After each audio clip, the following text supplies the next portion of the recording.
Donc le projet 1, 2, 3 rebond, on l'a imaginé puisque Silver Lamotte, chorégraphe de la compagnie Lamento, est associé à la rampe La Ponatière pour les 3 prochaines années. Et donc notre objectif commun, c'était de faire découvrir la danse, mais aussi l'univers artistique de la compagnie à tous les habitants d'Échirolles et donc de s'ancrer sur le territoire.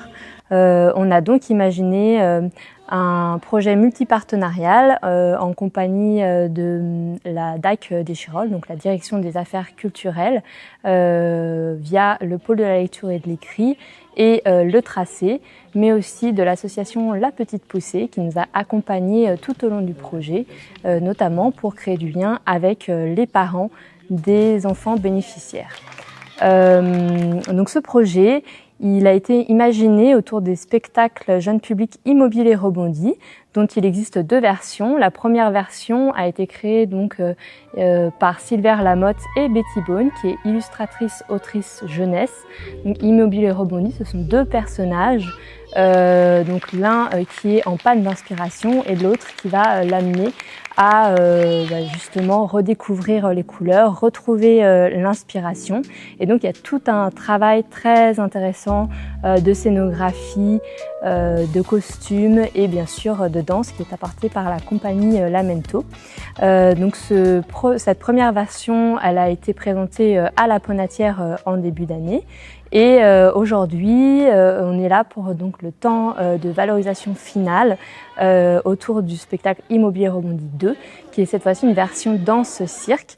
Donc les personnages d'Immobilier Rebondi sont repris par des artistes danseurs et circassiens, donc ce qui donne une autre dimension physique au spectacle, mais avec toujours le même univers, art plastique et danse mélangés. Donc c'est un projet de territoire, comme je l'ai dit, qui est porté et construit par de nombreux partenaires.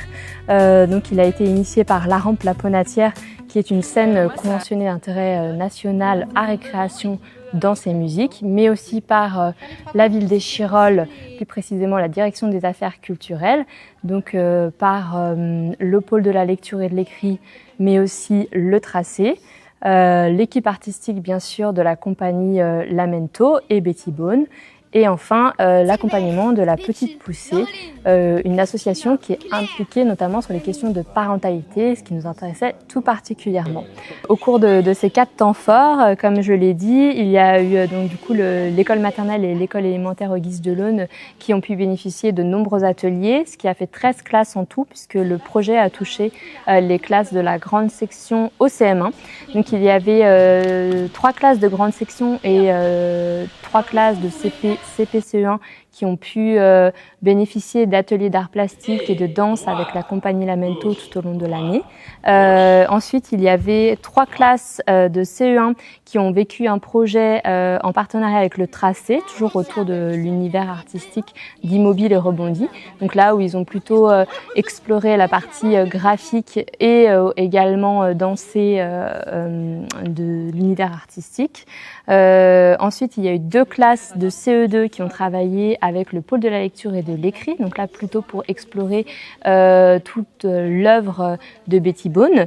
Et enfin, il y avait 2 classes de CM1 qui étaient les classes reporters d'art qui ont suivi tous les ateliers dans les différentes classes, qui sont venus découvrir la rampe, qui ont interviewé certaines personnes qui travaillent à la rampe et qui ont du coup fait trace tout au long du projet. Et bien sûr, il y a eu les habitants qui ont pu participer à des ateliers via la maison des habitants Village Sud, donc des ateliers parents-enfants, cette fois-ci encore avec la compagnie Lamento.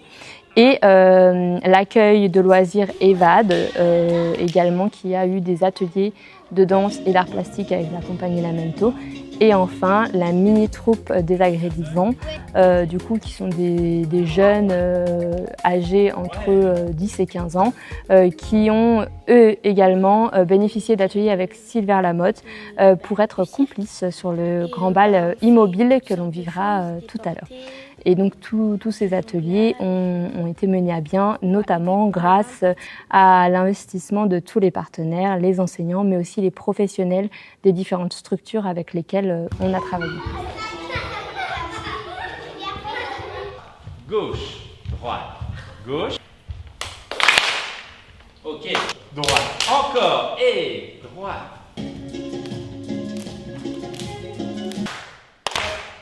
Travailler avec l'ensemble de ces partenaires nous a permis également de travailler la complémentarité de nos objectifs et de toucher différents temps de l'enfance et différents publics afin de mailler le territoire et d'impliquer un maximum de monde sur ce projet.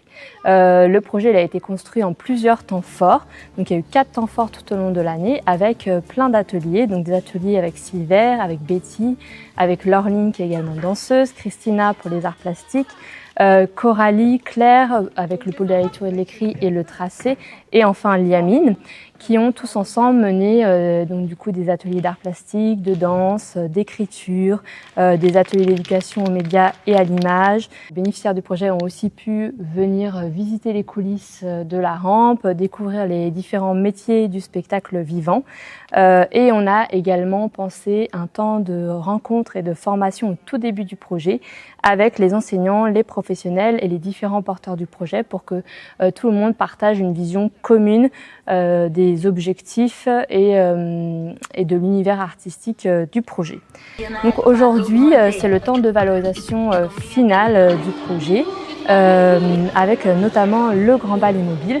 Donc en amont et à l'issue du spectacle, on voulait proposer un temps festif, rassembleur, qui valorise la créativité des participants au projet, mais qui leur permettent aussi d'inviter leur entourage, qui puissent favoriser la rencontre entre les publics, l'échange et communiquer sur l'expérience vécue par tous les participants.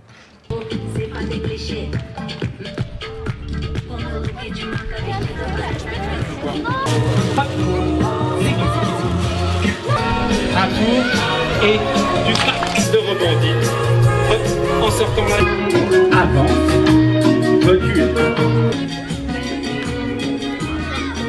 Un autre objectif de ce temps final, c'est également d'ouvrir les portes de la rampe, de décloisonner, d'investir le parvis pour être visible de tous et inviter à être curieux, à venir nous demander ce qui se passe, à venir à notre rencontre et convaincre chacun que tout le monde a sa place dans un théâtre comme la rampe La Ponatière.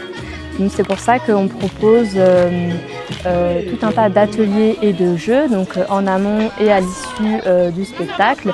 Il y a notamment toutes les créations qui ont été réalisées au cours du projet qui sont exposées un peu partout dans la rampe.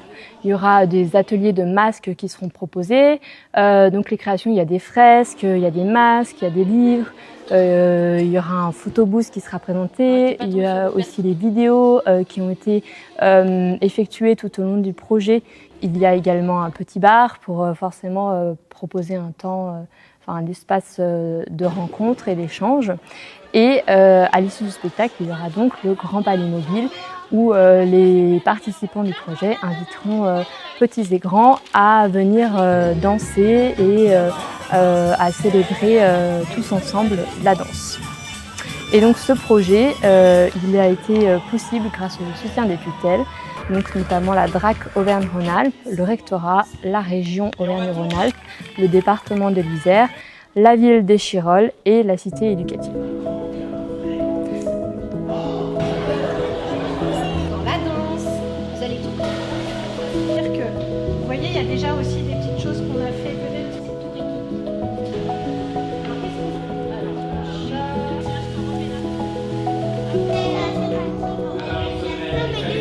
Et droite, gauche, droite, gauche.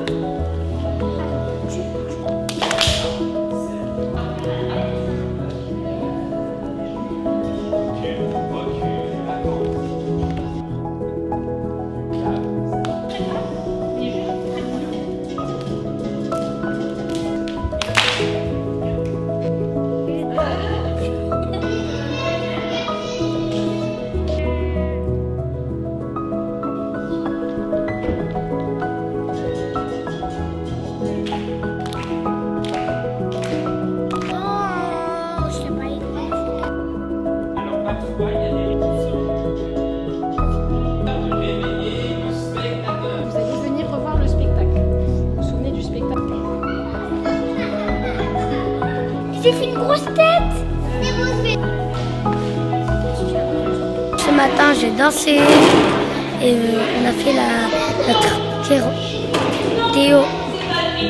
théographie. Et après, on a fait des dessins, un bonhomme avec des amis. Et après, là, on va rentrer.